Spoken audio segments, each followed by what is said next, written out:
On my way. 60 years ago, Earth was attacked.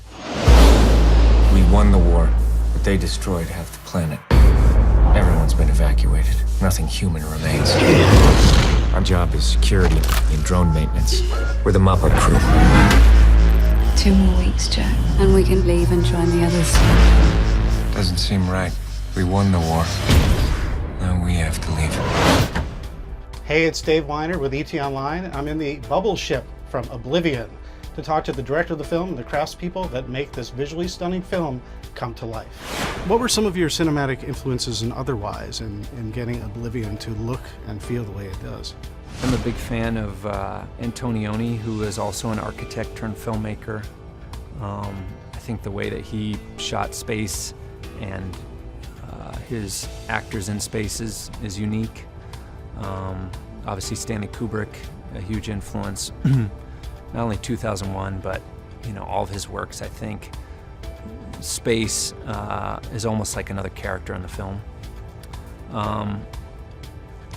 Daylight, this kind of notion of a daylight science fiction film is definitely more of a 70s aesthetic.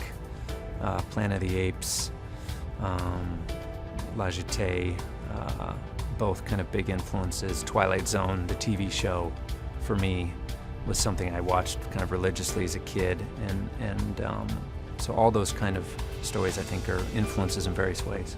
Now, how did Tom Cruise get involved, and how hands-on was he during the production?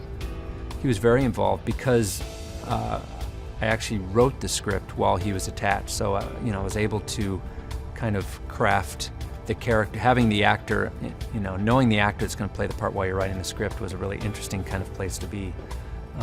But his experience, all the great films he's made, his advice, I found very helpful in the process. He was a great partner.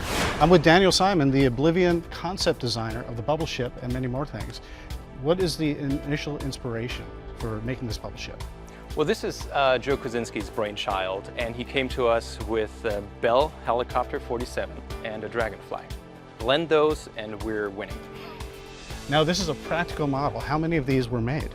There's only this one, so we're really lucky to see it here today. There are 3 cockpits in existence for different special effect shots. And yeah, the cockpit is completely tailor-made for Tom Cruise.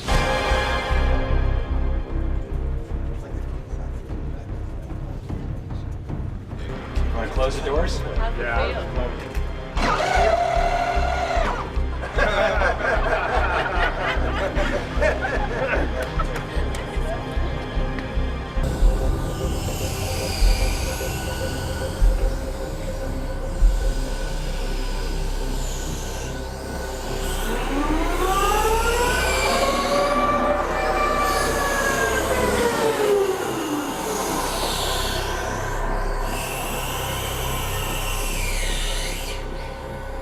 Go faster?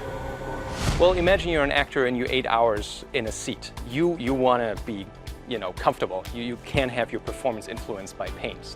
So we designed about 3-4 seats for him in cheap foam, and took a little notes and had him act in it.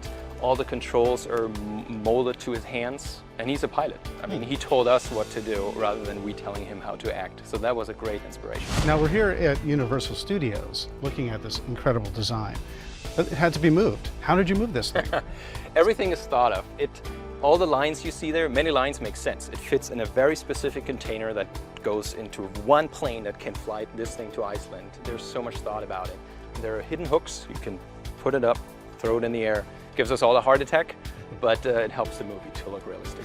It stems from Joe's vision. I mean, this has been Joe's baby from the very beginning, and what he wanted it to look like. And so when you put someone who has a strong vision in the art department and the team that he put together for this, it makes our jobs a lot easier.